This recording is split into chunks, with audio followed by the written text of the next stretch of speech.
Bonjour, bienvenue sur un rendez-vous du jeudi, un peu particulier parce qu'on est aux Antilles, à la Martinique, avec Patrick Bohard, et dans l'idée de continuer les entretiens avec des athlètes et parler un peu de leur entraînement, on vous propose de parler avec Patrick.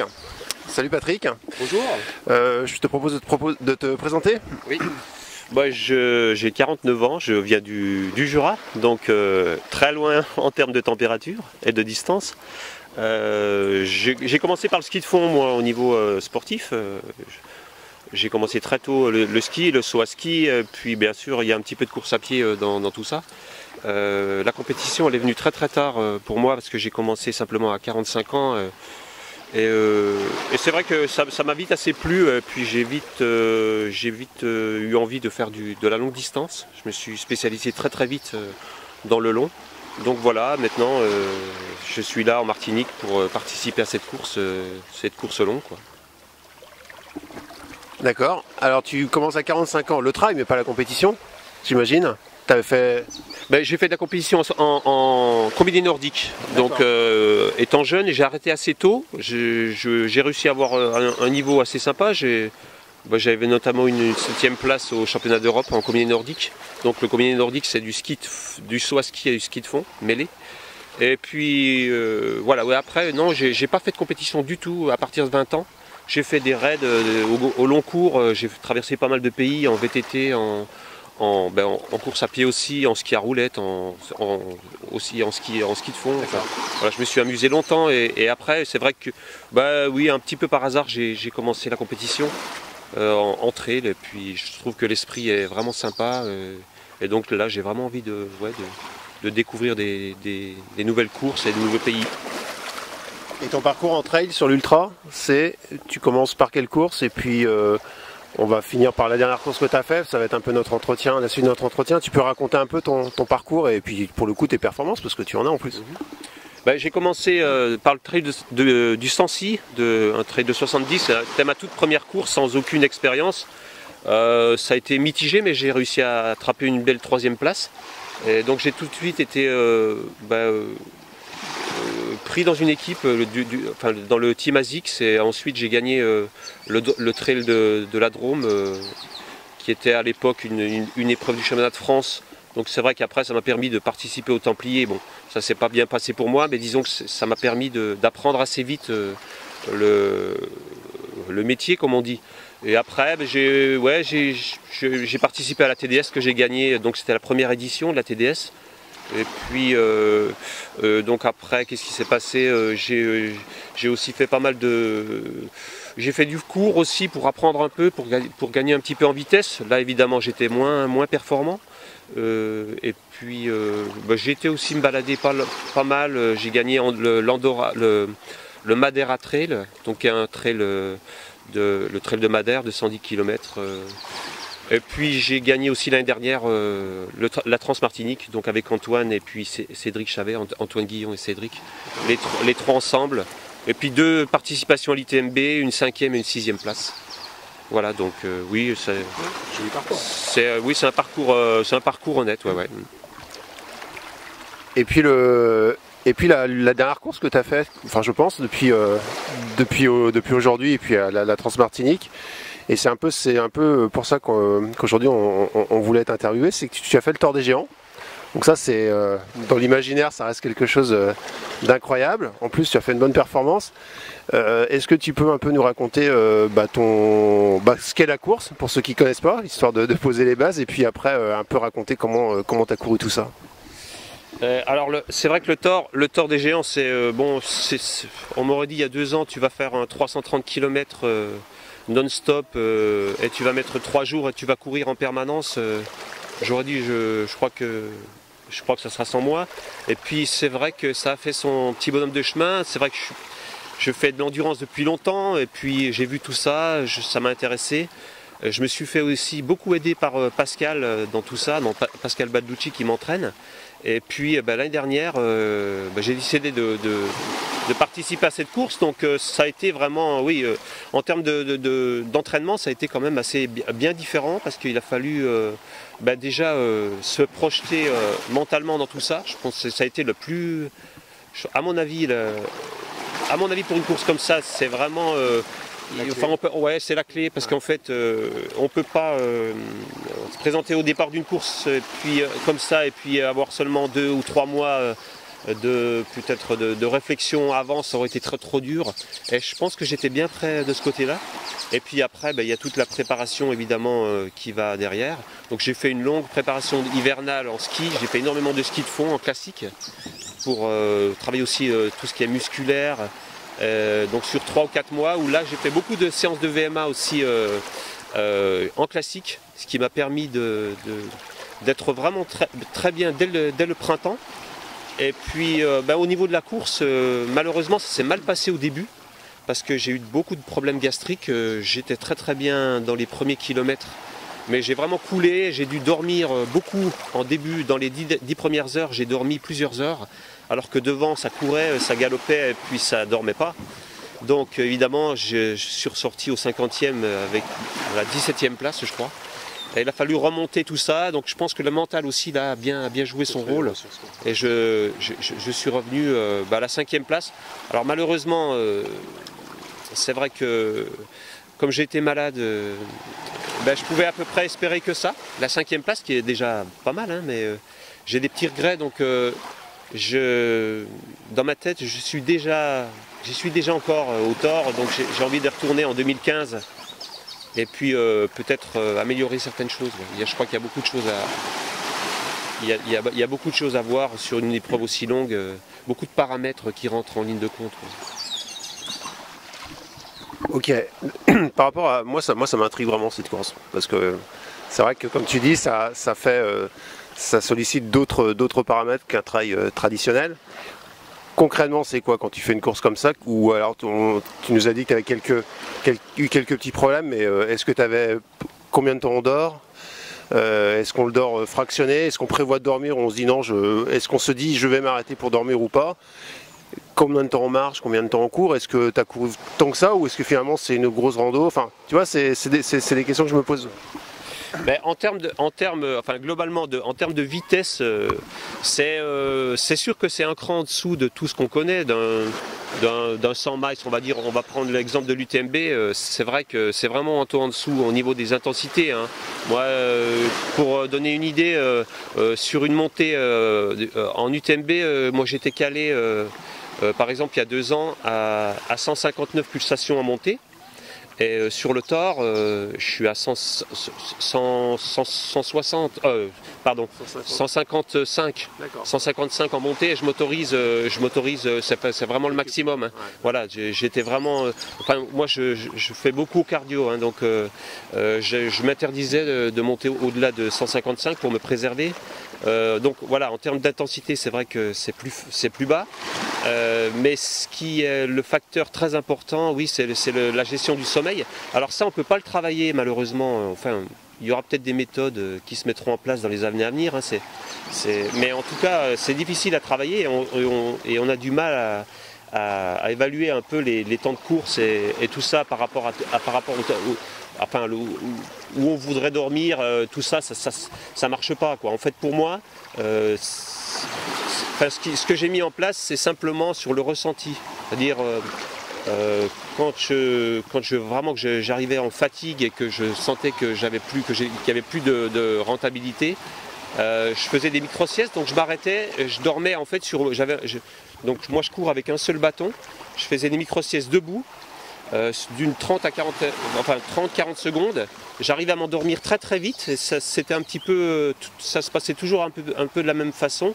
Quand je fermais les yeux, je voyais un espèce de halo, et puis ensuite au bout de 5-6 secondes, tout ça, ça se refermait un peu. Je m'endormais sans m'endormir complètement. Et en fait, je me réveillais au moment où je basculais sur mon bâton, c'est-à-dire que je perdais l'équilibre, voilà. Et là, ça me faisait un bien fou. Alors ça durait 30 à 40 secondes, ce genre de choses. Et ça me permettait de repartir vraiment, c'était vraiment incroyable ça. Je repartais vraiment de manière assez dynamique, quoi. Et puis après, il fallait quand même dormir. Moi, je faisais des pauses de 10 minutes, entre 10 et 15 minutes. Voilà, là je dormais, j'avais vraiment l'impression de dormir longtemps, quoi. 10-15 minutes, c'était quelque chose, enfin c'était très réparateur, quoi. Après, le début de course, quand j'étais malade, malheureusement j'ai dû dormir beaucoup plus. Donc je faisais 30 minutes assez souvent, quoi, toutes les 3-4 heures, pour me remettre un peu de tout ça. Et après, ça s'est amélioré au fur et à mesure, quoi. Mais ouais, le sommeil, c'est à mon avis c'est vraiment un facteur très très important, quoi. Ouais, en tout cas pour le coup, c'est vraiment la chose que je vais travailler cette année et puis début d'année prochaine, quoi. Ok. Et puis une petite dernière question, puisque bah, tu t'es dit que tu projetais pour 2015, c'est ça? Ouais, c'est ça, ouais. Ok. Donc pour toi, qu'est-ce qui de ta première expérience, qu'est-ce que tu retiens et qu'est-ce qui te ferait tu aurais envie de travailler pour aller plus loin, et pour toi l'aspect essentiel à travailler? Mais au niveau enfin physiquement, moi je pèse toujours un petit peu dans les montées, donc c'est vrai que j'ai un peu de marge de ce côté-là, donc travailler davantage les montées très fortes, voilà, sur le tore il y a vraiment de quoi se faire mal sur les montées, donc je pense que là il y a aussi du travail de ce côté-là. Sur le reste, il y a aussi le mental, c'est-à-dire que c'est vrai qu'au bout d'une certaine heure de course, on a tendance à plus être trop dans la compétition, et j'aimerais l'être davantage, quoi. Rester vraiment concerné par la course, et là il y a aussi beaucoup de temps à gagner. Ouais. Ça c'est vrai quand je parle de pure compétition, hein, là, hein, parce qu'après il y a aussi on pourrait parler aussi bien sûr du plaisir et tout ça, du Val d'Aoste et de la course en elle-même. Ouais, mais c'est vrai que le côté, la puissance musculaire, il faudrait que je travaille davantage pour gagner un petit peu dans les montées, ouais. Patrick, est-ce que tu peux donner à nos auditeurs d'Yannou, tu as parlé beaucoup de préparation mentale, 2-3 petits exercices que tu as fait pour préparer le tore et qui t'a mis apparemment dans des bonnes dispositions pour aborder cette course? Oui, alors il y en a, en fait, par rapport à ça, c'est intéressant parce que Pascal m'avait joint des petits schémas comme ça, Pascal Balducci, sur la préparation mentale, et donc il m'en avait donné 10. J'en ai choisi un parce que ça me parlait vraiment, je l'ai testé un petit peu à l'entraînement dans des séances difficiles, et en fait c'est des couleurs, donc c'est des projections de couleurs mentales. Ça va du rouge qui est une couleur vive qui dans ce schéma-là est une synonyme de difficulté. Tu es dans le dur, c'est rouge. Tu es dans le dur, c'est rouge.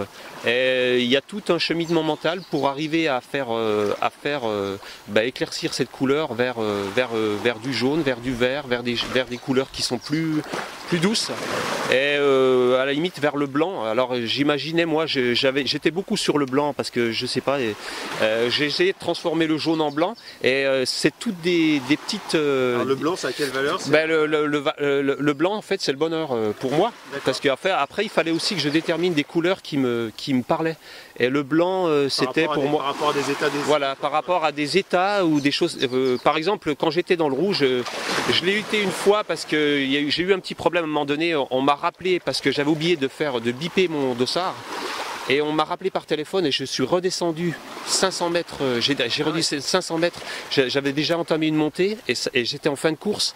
Donc mentalement c'était très difficile, et là j'ai vu rouge évidemment, je me suis même énervé sur le coup, et en redescendant j'ai fait descendre les couleurs. Je me suis dit, allez maintenant, de toute façon tu as fait une bêtise, et il faut que tu le payes, mais après il faut aussi que tu repartes d'un bon pas. Donc je jouais sur les couleurs comme ça, et ça m'aidait beaucoup, même pour les petites blessures, j'y mettais une couleur. Je me dis, tiens, t'as un genou, t'as mal à ce genou, je le mettais en rouge au début. Et puis je travaillais ça pour le faire changer de couleur. Alors ce travail pour faire changer de couleur, Mais après c'est des représentations mentales. Je sais pas, je pensais par exemple à le chien que j'allais avoir. J'imaginais parce que j'ai eu un chien récemment et c'est vrai que bon, j'avais perdu mon chien il y a 2 ans, c'est toute une histoire. Donc j'ai eu beaucoup ces histoires de chiens dans tout mon périple. Je pensais aussi à ma fille qui allait passer son BTS en diététique. Petit extrait de ta voilà, exactement. Ouais, je me sauvais de la course. Je prenais des images qui étaient peut-être, voilà, que je positivais. Peut-être des choses aussi qui étaient évolutives. L'examen de ma fille, c'était quelque chose. Alors j'imaginais, voilà, je me projetais là-dessus et j'essaie de transformer tout ça en images et au clair, quoi, en essayant d'éclaircir tout ça, quoi. Et ça, c'est un travail que tu as fait les 6 mois avant la course, et tu le refaisais sur des entraînements, quoi. Voilà, alors donc sur les schémas que m'a donné Pascal, alors j'ai essayé plusieurs schémas, et ça me parlait moyen des fois, ça me parlait même pas du tout pour certains exercices. Et donc voilà, je me suis focalisé sur ces couleurs, et en fait ça me va très bien parce que j'arrive même avec un seul exercice à sortir aussi j'arrivais aussi à sortir de la course et de la difficulté pour que ça soit bénéfique pour moi au final, quoi. D'accord. Et ça, par exemple, tu vas le reproduire sur la Transmartinique? Oui, tout à fait. Oui, tu vas reprendre, quoi. Oui, tout à fait. J'ai déjà un petit peu un schéma, le soleil qui représente le rouge, hein, le feu. Donc ça, il va falloir aussi bosser ça. Il y aura des heures chaudes, très chaudes. J'ai eu souvenir l'année dernière avec Antoine, quand on était au milieu des bananeraies. C'était vraiment très chaud, hein. On voyait quand on passait devant un point d'eau, on se précipitait. C'était vraiment. Ouais, donc le mental vraiment la joue beaucoup, hein. C'est incroyable, hein. Est-ce que tu peux nous parler aussi sur cette course? Ton temps de course d'ailleurs, c'était de 78 heures. 78 heures. Comment tu fais pour t'alimenter et pour conserver des ressources en énergie et sur tout ce temps malgré la compétition? Moi je suis assez compliqué au niveau de l'alimentation. Déjà je mange sans gluten, donc je fais quasiment toutes mes préparations moi-même. Donc je fais beaucoup de galettes, donc sarrasin, quinoa, choses comme ça. Je me fais mes pâtes de fruits. Je suis aussi en micronutrition, je suis avec Phytocamp, donc ils m'aident beaucoup aussi au niveau de tout ce qui est apport en micronutriments, etc. Et puis après, je consomme aussi énormément de boissons énergétiques. Donc là, depuis l'an passé, je suis avec Efinov, qui est un produit neutre, qui me va très très bien, que j'arrive à boire tout au long de la course sans aucun problème. Il y a aussi un apport en protéines qui est intéressant. Voilà, donc après c'est un protocole très précis, même pour le tord. C'est-à-dire que j'avais noté vraiment les quantités, exactement ce que j'allais prendre. Malheureusement, j'ai fait une bêtise. J'ai pris une dose de protéines qui n'est pas passée sur le 50e et qui m'a rendu malade. Mais globalement, je suis quand même assez content de la façon dont je me suis nourri sur cette course, que j'ai eu très très peu de problèmes par la suite, quoi. Patrick, est-ce que tu peux nous dire quand est-ce que commence une prépa pour le Tour des Géants? L'an passé, tu avais fait la Transmartinique en décembre 2012. Tu te présentes au Tour en septembre 2013. Comment s'est organisée ta saison avec des compétitions intermédiaires, des blocs d'entraînement, enfin toute ton organisation pour passer entre ces deux courses? J'ai participé à 2 ultras en début de saison, donc la 6666 et puis je me souviens plus, en Espagne, une île, au tout début de saison. Bref, c'était un 100 km. Transgrande Canaria Non. Majorque, merci.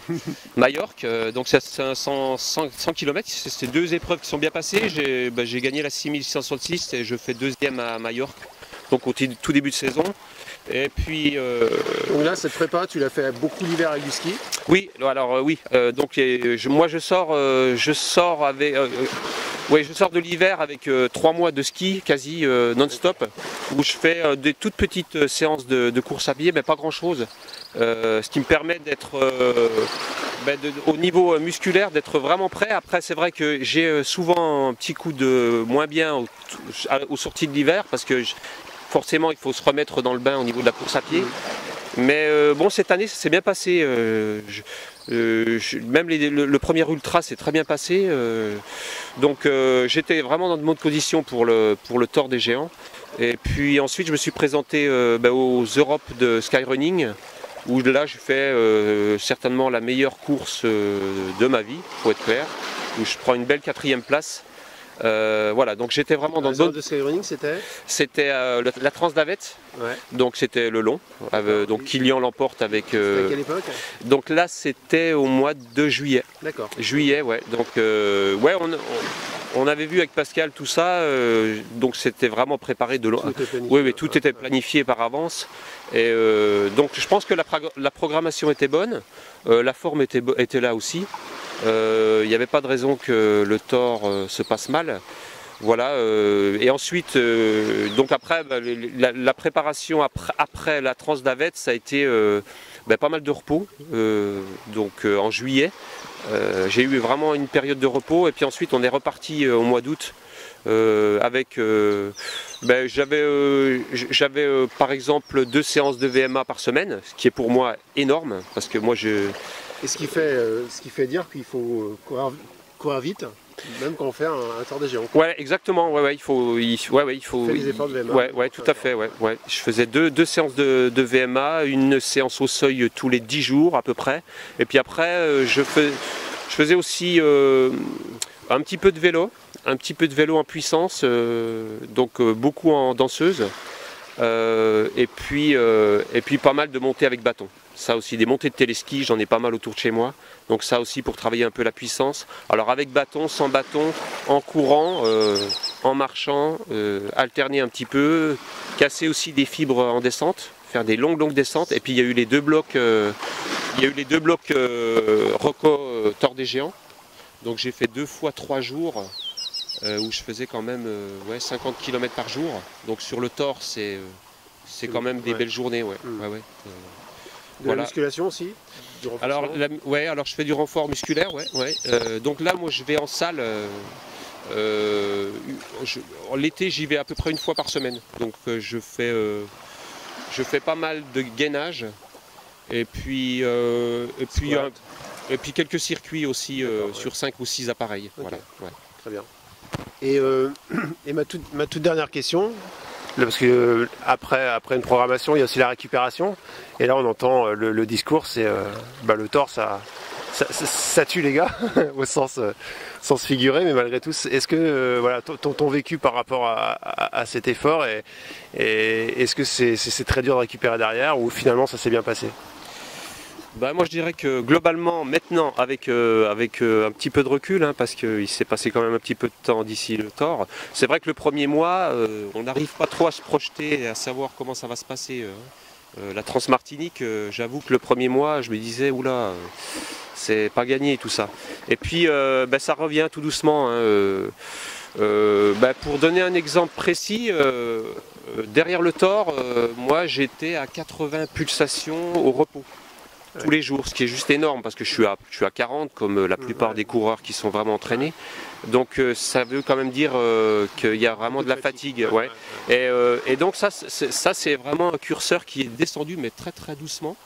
Et j'arrive maintenant à être quasiment dans les clous. Ah oui. Pas tout à fait. 2 mois, 3 mois après. Ouais, 3 mois après. Ouais. J'arrive à être, on va dire, est-ce que j'ai récupéré totalement? Après, on en parlera après la Transmartinique. Mais en tout cas, voilà, maintenant c'est. Alors qu'il y a 1 mois derrière, j'étais encore plus à 60 entre 60 et 65. Donc pour moi, c'est un facteur qui est vraiment important et qui veut dire quand même des choses.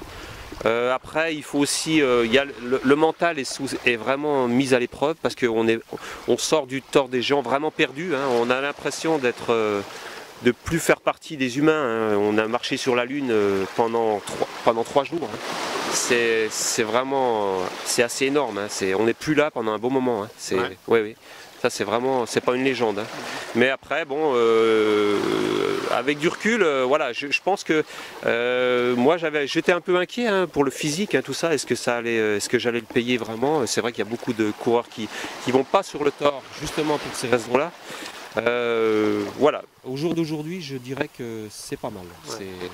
Je suis assez content parce que physiquement, je me sens quand même assez bien. Et tu as retrouvé l'envie de courir? Exactement, ouais, tout à fait. Ça, c'est le principal. Ouais. Bon, écoute, bonne chance pour la Transmartinique. Merci Christophe. Merci pour ton entretien et puis à bientôt. À bientôt. Merci, au revoir. Ciao.